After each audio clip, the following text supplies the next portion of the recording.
Hello everyone, welcome to Moni study class.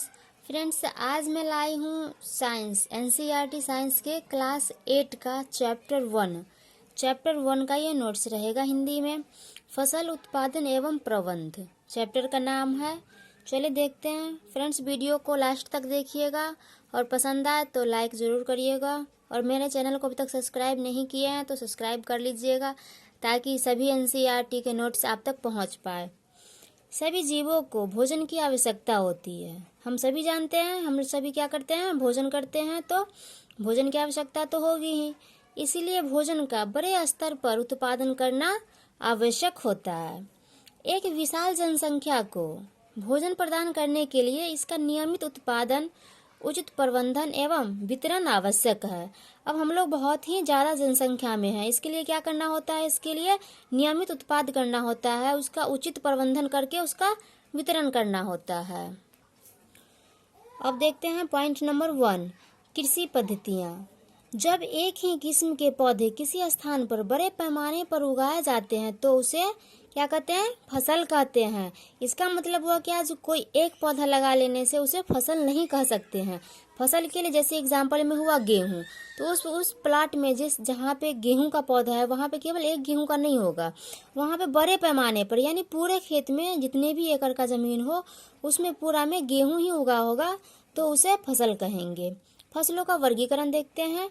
इसका 2 वर्गीकरण होता है, 2 भागों में बांटा गया है, खरीफ फसल और रबी फसल। अब देखते हैं खरीफ और रबी को डिटेल में। खरीफ फसल वह फसल जिन्हें वर्षा ऋतु में बोया जाता है, खरीफ फसल कहलाती है। अब वर्षा ऋतु कब से कब होता है भारत में?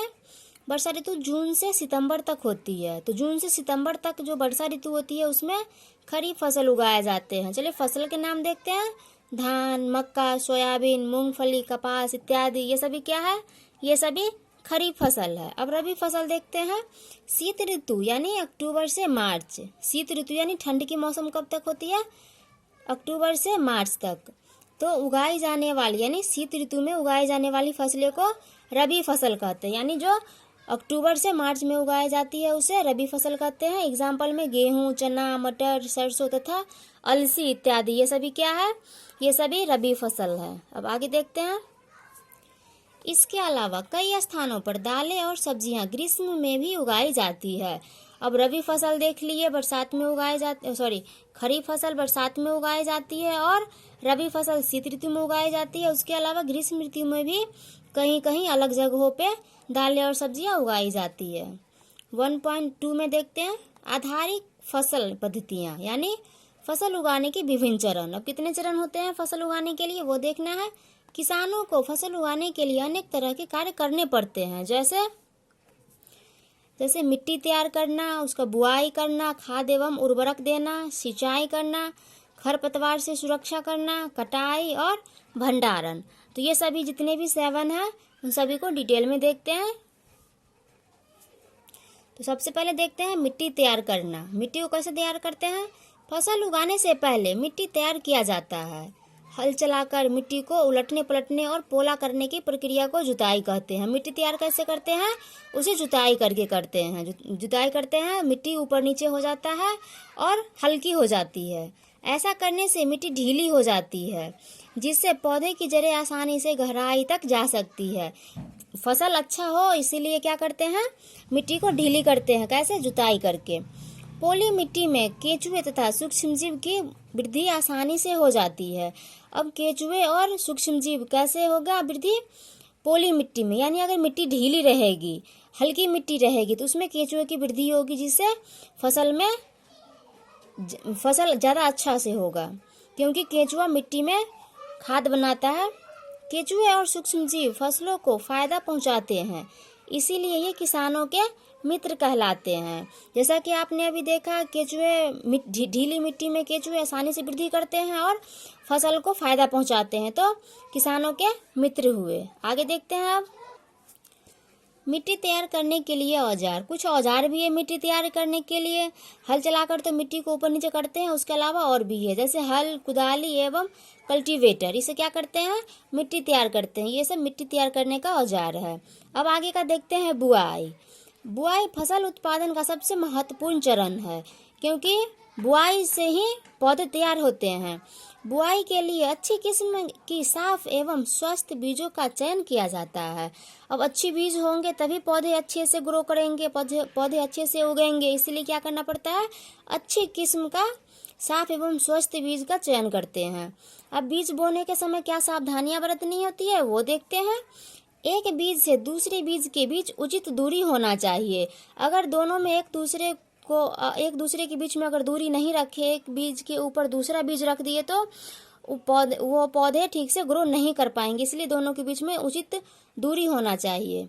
बीजों को उचित गहराई में बोना चाहिए। अगर मिट्टी के ज़्यादा गहराई में लगा देते हैं तो पौधे नहीं उग पाते हैं या फिर ज़्यादा समय लगते हैं। और अगर मिट्टी के ज़्यादा ऊपर में अगर बीज को बो देते हैं तो चिड़िया या फिर कोई अन्य उस बीज को निकाल देता है मिट्टी से। इसीलिए उसका भी उचित गहराई होना चाहिए जिससे आसानी से बीज उग पाए।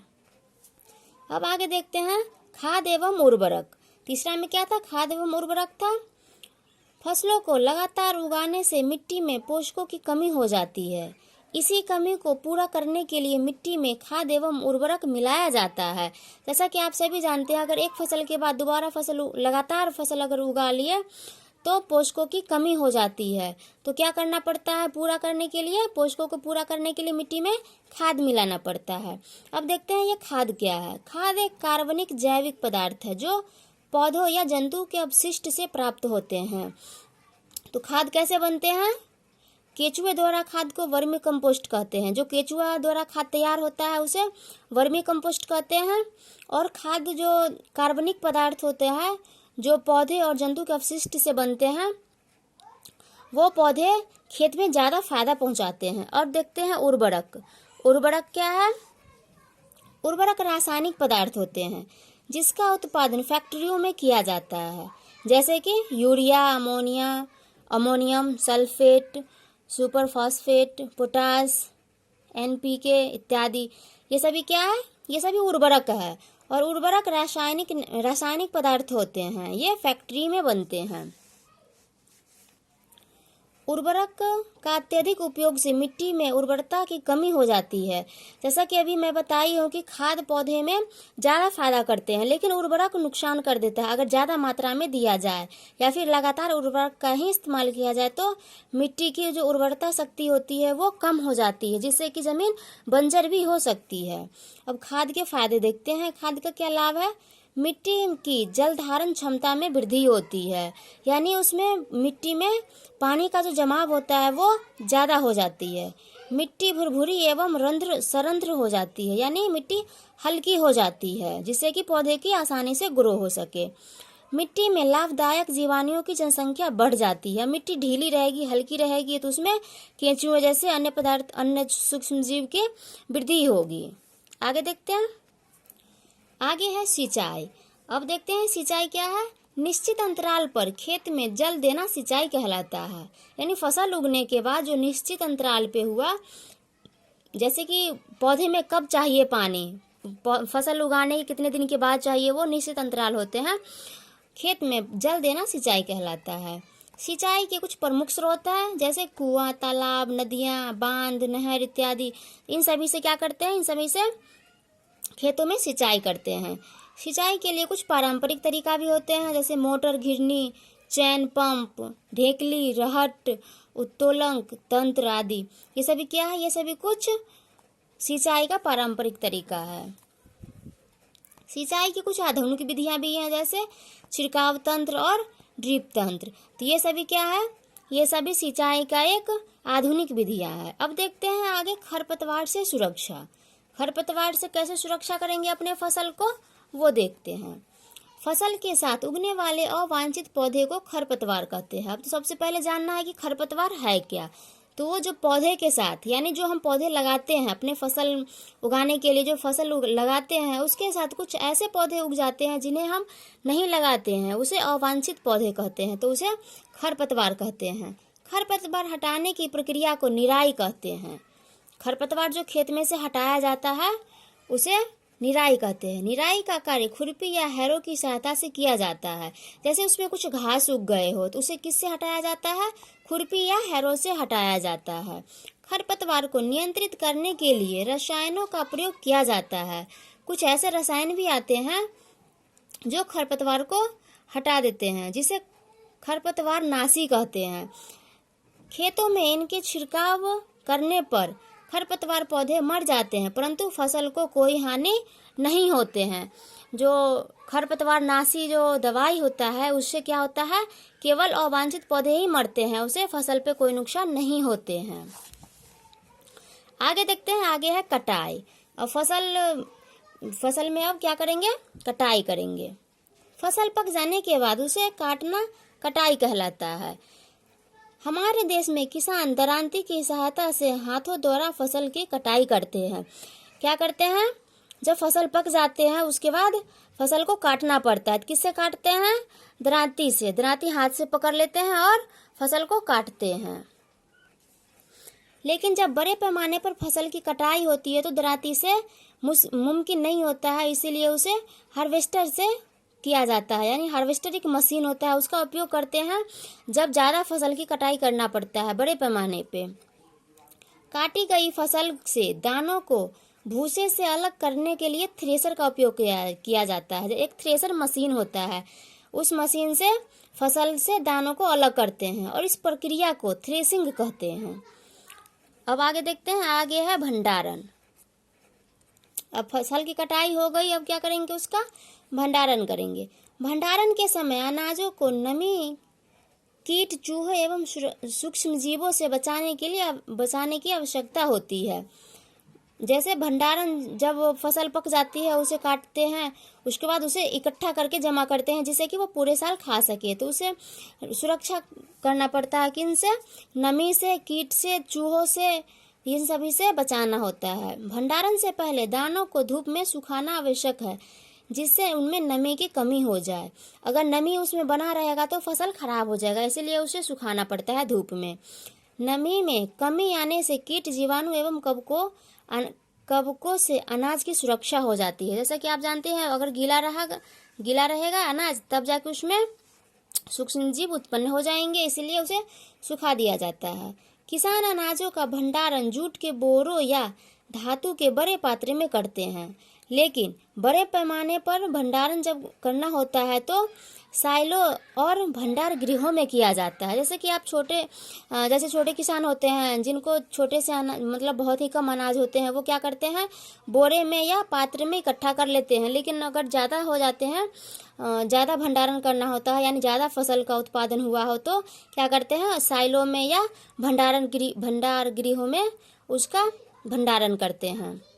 भंडारण में अनाजों के साथ नीम के सूखी पत्तियां रखने से पीड़कों और सूक्ष्म जीवों से सुरक्षा हो जाती है। बड़े पैमाने पर रासायनिक उपचार भी किया जाता है। जैसे कि भंडारण करते समय में अगर उस अनाज में नीम के सूखे पत्ते डाल देते हैं तो उसे कीड़े नहीं पड़ते हैं। और ज़्यादा बड़े पैमाने पे अगर इकट्ठा कर रहे हो, भंडारण कर रहे हो, तो कुछ रासायनिक उपचार भी करते हैं, यानी कुछ उसमें दवाई मिला के डालते हैं जिससे कि उसमें कीड़े ना पड़े, वो पूरे साल सुरक्षित रहे।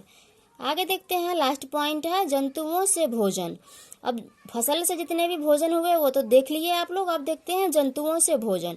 पौधे से हमें विभिन्न प्रकार के खाद्य पदार्थ प्राप्त होती हैं, जैसे कि अभी आपने देखा है किससे हुआ, पौधे से ही हुआ है, जितने भी पढ़े हैं। इसी प्रकार जंतुओं से भी हमें मिलते हैं क्या, दूध, अंडा, मांस आदि प्राप्त होते हैं। तो हम लोग पादप से भी भोजन प्राप्त करते हैं और जंतु से भी भोजन प्राप्त करते हैं। तो इसी प्रकार कृषि और पशुपालन हमारे जीवन का आधार है, क्योंकि दोनों जगह से मुझे खाने के लिए मिलता है। हम लोग कहाँ से खाते हैं, कृषि से भी और पशुपालन से भी, दोनों से जीवन यापन करते हैं, तो जीवन का आधार माना गया है। लास्ट तक देखने के लिए थैंक यू फ्रेंड। यहीं पर चैप्टर लास्ट हुआ, इसके नेक्स्ट वीडियो में इसका क्वेश्चन आंसर मैं लाऊंगी।